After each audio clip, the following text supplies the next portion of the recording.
আসসালামু আলাইকুম। Smart government job বিডির পক্ষ থেকে আপনাদের সকলকে স্বাগতম।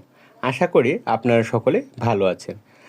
তো আজকে আমি যে বিষয় নিয়ে আলোচনা করব তা হলো উপজেলা সমাজসেবা অধিদপ্তর কার্যালয় হতে ফ্যামিলি কার্ড সময় 2026 যে জরুরি বিজ্ঞপ্তি প্রকাশিত করা হয়েছে 28 তারিখে, সেখানে বলা হয়েছে ফ্যামিলি কার্ড সুমারি 2026 তথ্য সংগ্রহকারী ও সুপারভাইজার স্বেচ্ছাসেবী পদে যে 29 তারিখের পরীক্ষাটি সেটি স্থগিত করা হয়েছে।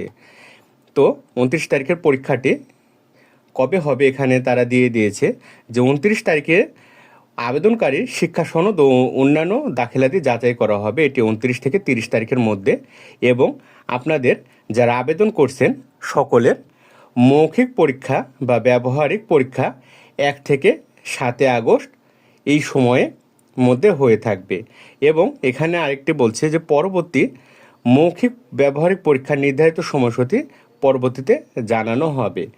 তো এখানে তারা ডেট দিয়ে দিয়েছে, এটা শুধুমাত্র দেখাচ্ছে রাজশাহী পবা উপজেলা এবং দেখুন আরও উপজেলা আছে যেমন যশোর সদর উপজেলা, এখানেও সেম গণবিজ্ঞপ্তি প্রকাশিত করা হয়েছে এবং 29 তারিখে পরীক্ষা মৌখিক যে পরীক্ষা বা ভাইবা স্থগিত করা হয়েছে এবং তাদেরও ওয়েবসাইটে বলছে যে পরবর্তীতে নোটিশ আকারে জানিয়ে দেওয়া হবে। আপনারা সদর.যশোর.গভর্নমেন্ট.বিডি এই ওয়েবসাইটে গিয়ে বা সমাজসেবা অফিসের ওয়েবসাইট বা উপজেলা সমাজসেবা অফিসের ওয়েবসাইট যে কোনো একটি ওয়েবসাইটে নোটিশ বোর্ডে গিয়ে এই নোটিশগুলো দেখতে পারেন। এখানেও দিয়ে দিয়েছে মৌখিক পরীক্ষার সম্ভাব্য তারিখ 1 আগস্ট থেকে 7 আগস্ট 2026 মধ্যে।